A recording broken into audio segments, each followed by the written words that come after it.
యోబు రెండంతల ఆశీర్వాదం పొందుకోవటానికి కారణాలు. చెడుతనం విసర్జించినవాడు యోబు 1:1. యథార్థవంతుడు యోబు 1:1. న్యాయవంతుడు యోబు 1:1.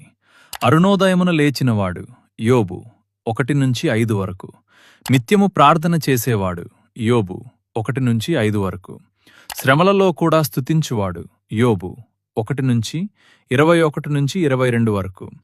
మేలు చేసే గుణము కలిగినవాడు యోబు 29-12-16 వరకు. యాకోబు 1-27 వరకు. ఓర్పు కలిగినవాడు యాకోబు 5:10-11 వరకు.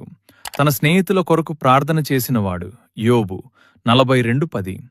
ఆదరణ లేని మాటలను సహించినవాడు యోబు 16:1.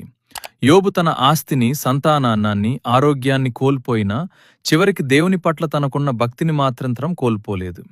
మన జీవితంలో కూడా కష్టాలు ఎదురైనప్పుడు అధైర్యపడకుండా యోబు వలె ఓర్పు కలిగి ఉండాలి.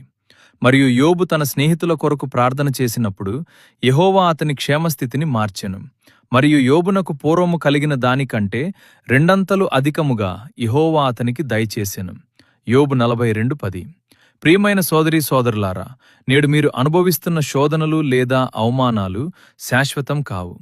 యోబు వలె మీరు యథార్థతను, ప్రార్థనను, ఓర్పును విడువకపోయినట్లయితే దేవుడు ఖచ్చితంగా మీ శిరను మార్చి